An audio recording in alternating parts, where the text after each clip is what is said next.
it's been a funny sort of day. So I am out on my bike at 3:30 in the afternoon, which for me, God, it's basically midnight. I do all of my riding. I try and get up as early as possible, and even if I'm doing a full day in the saddle, I want to be home by now. So it's a bit strange. Just had chores and stuff, and tomorrow looks like it might even be snowing in the morning. So I was going to cycle tomorrow morning, but in case that's not viable, I've come out for the afternoon. It's going to be dark before I get home. I'm totally, my body doesn't know what to do. It's very strange. I'm going up Hope Mountain. See if you can see that at all. I've done Hope Mountain before. Hope Mountain is hard in that all of its climbs are very steep. They're not very long. They're like, I guess, 6 to 8 minute sort of climbs, but they're mostly over 10% average gradients. So what makes it interesting to people around here is that it's a relatively small hill, but there's like 6 different roads up it, so you can go up it any which way you like. You can do hill reps, that kind of thing, and I'm going to try a way up it that I've not done before. My bike has mud on it from months ago, and it sounds like a bag of spanners, and I'm probably going to be swearing at my gears and whinging, but I've got no excuses really. So yeah, I'll crack on. I don't know what I'm doing, sort of.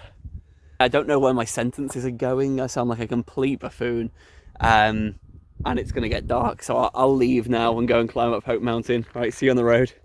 Before I get started, men, and this is aimed at men, why does every Strava segment have to be smashing something's back doors in? I'm all for a crude, filthy joke. As you well know, I get far too graphic on this channel, but at least make it funny. Bloody hell. I read this one, and I cringed a little bit, truth be told. Just call it Hope Mountain Reverse. Why does it have to be smashing Hope Mountain's back doors in? Right, me being an old prude aside.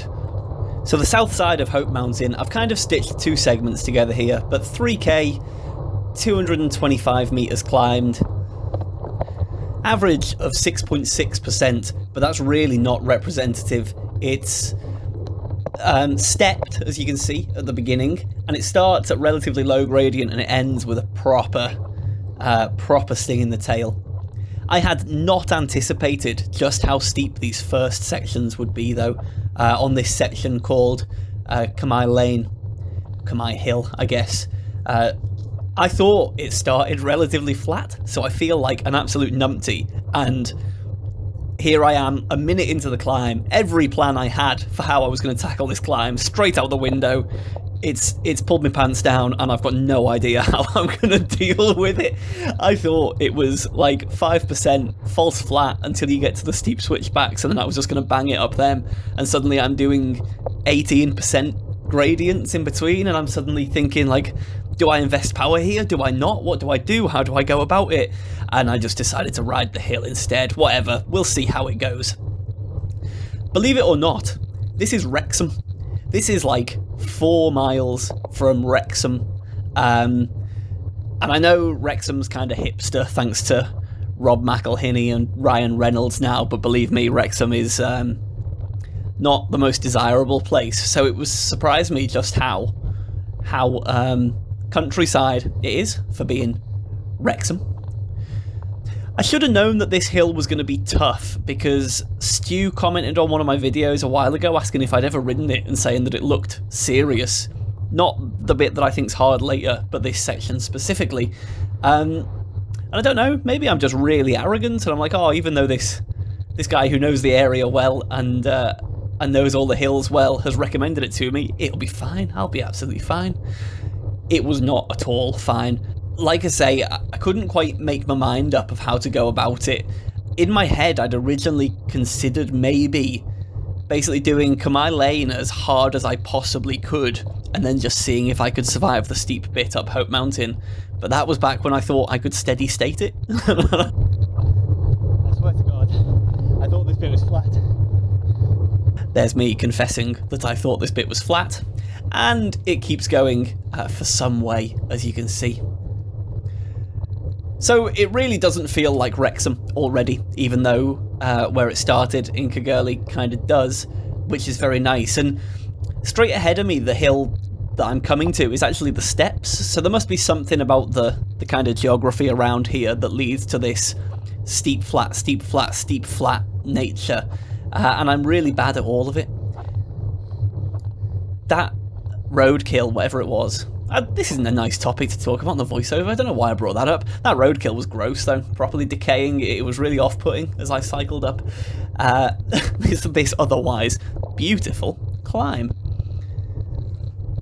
And somehow, despite me having no idea how hilly it was, I'd done enough research to know that Craig, the KOM holder on this first segment, Cymau Lane, had done it in about 2.5 minutes. So in my head I'm thinking, it's got to be over anytime soon, right? And over means I'm about to hit the actually really steep part. But I just kept thinking, I'd come into this really believing I could do an okay time on this first bit, and it feels like I've been on it for about 10 minutes, and I know that it's only meant to be a sort of 2-minute section, so I did get frustrated. This is the village of Cymau. I might be saying that completely wrong, by the way, and I knew that I was taking the second right turn in here, and that's when things got real. Saw this van and absolutely panicked. I thought, it's going to ruin my time. I didn't know this was a full segment, but it was going to ruin my time, but there was plenty of space. And what a silly thing to panic about. And then, through here, through these national speed limit signs, is when things get real, really serious. And I do the proper intense part of this climb. It looks like it just rears up and up and up ahead of you. The gradient will have a bit of a lag to it, but it just felt like, you know, if it got any steeper, I'd be doing a backflip. This surface, I'm going to say it's not too bad on the voiceover. It's dreadful. Yeah, I'm not going to say that at all. It was particularly unpleasant at this point. Once again, you know, name of the game is picking a line, but I've been trying to get a bit braver and just go straight and hard, and if I can stay seated to stay planted, get on with it. That did bite me here, where it gets properly off-road pitted. And then here, I'm actually quite annoyed at myself. Like, what a pathetic line to take around that hairpin that I've chosen to go probably about 10-20 meters further than I needed to. It was time to strap on my big boy pants and just take the short line up the hairpin. Yes, it's 30% or so, but it's 30% for 1 meter. Just get up and over it. It's probably cost me about 10 seconds for no reason other than being a big pathetic wimp. There's me just talking about how much I love this hill though, which is so true. If you will indulge me, viewers, the road down to the right continues at 10% gradient, so that gives you some context of just how steep the gradient I'm about to go up is. And that blue sign on the left said, not suitable for motor vehicles. If there is a climb that's like crack to me, it is taking the stupid steep climb that says not suitable for motor vehicles. My breathing is... I might actually turn the volume of that track down so that you guys don't have to hear it, because I'm struggling to hear myself talk over my hyperventilation at this point. And I think it might just be with excitement, not even with exertion. I was just having so much fun. This part's stupid. 25% for a long time. I'm doing 6 watts per kilo up it. Yeah, I'm doing about 7 kilometers an hour. If there's one real redeeming feature, the road surface is quite nice, isn't it? Compared to a lot of the climbs I do, this is a proper, fairly steady paved road. Now, time for Nick's boo-boo number 2. I believed that the next right-hand turn, just up here, was actually the top of the climb. I don't know why I believed that. I've been doing this climb since I was sort of 17, 18, not this exact road, but this hill generally. So I should know the geography of this hill means there's no way that could be the top. And my heart sank when I turned this corner. I might, again, say that on the voiceover, but I think I'll be incoherent at this point. I've done sort of 380 to 410 watts for too long now, and as you know at this point, that I'm not very capable of sustaining that for long. And it became a really tough mental battle to keep pushing to the top of this section. I didn't say this very coherently at the beginning, but I didn't know that from those traffic lights in Caergurley to the top of here was one whole segment. I thought I was doing 2 separate segments, and I didn't know when either of them started or finished. So, in my head, I'm just going to what I can see at the top there, and we'll learn later that that is a proper error in judgment. But for now, I'm pretty happy that I wasn't expecting this climb to keep going the way it has, and I'm sitting at just above threshold.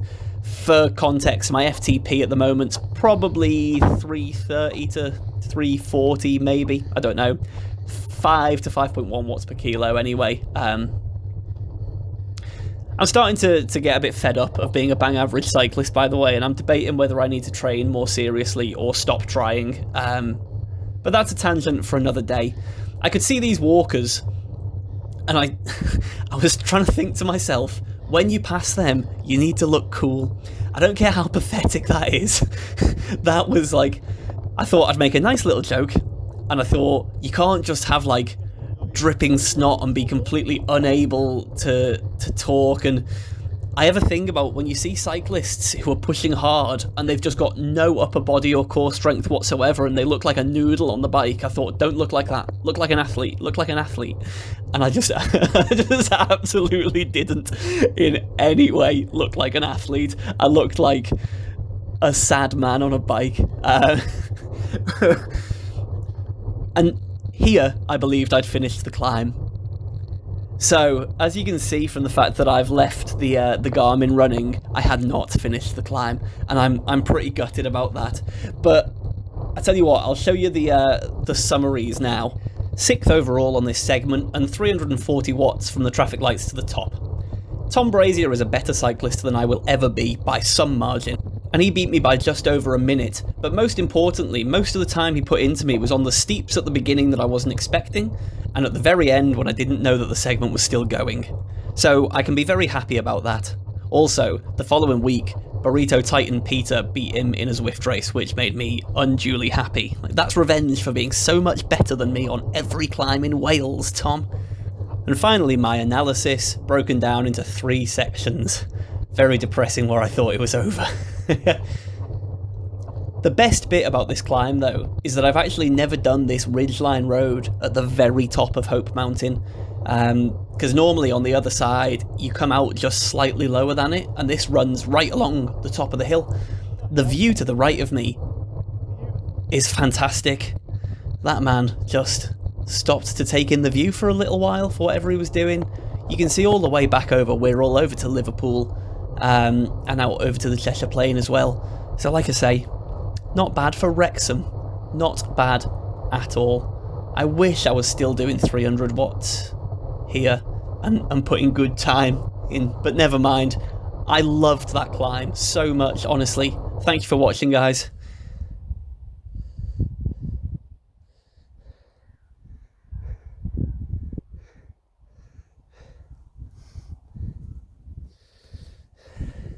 That was unbelievable. So hard. But what a view at the top. I know it's not the most picturesque, like Wirral and Airbus, wherever Airbus is, and like you can see Runcorn. You can see Liverpool beautifully, but not on camera. I'm not even going to try. But it's great to see. I'm shattered. When we left Caergurley, so where I just started, Caergurley, maybe Welsh, I didn't think it was going to be that hilly. It was unbelievable how steep it was at the beginning. I thought it only got steep once I got onto the single track lane. But no. Let's see if I can get a selfie of me kissing this cow. Did that work? Did that work? That was sensational. I would love to do that hill again. I paced it absolutely dreadfully because I had no idea it was going to be like that. But I gave it everything I had. So that's all I can ask for. Very happy. I'm going to wiggle through some forest roads, but I'm basically on my way home now, which is fine. I've been a bit selfish this morning, truth be told. You know, one of those cases where Really, you should be giving more attention and time to the loved ones around you. And instead you're like, okay, I'll help you for now, but I am going out on my bike, so if it takes longer than that, you're on your own. I've done that, so I'll probably head home with an apology in hand. But not until I've got a good still of me kissing this cow from a distance, because priorities. Right, see you soon. The sun was setting, the weather was drawing in, but I was not stopping until I got a picture of me kissing a cow. And there it is. That'll have to do. Thank you for watching, guys.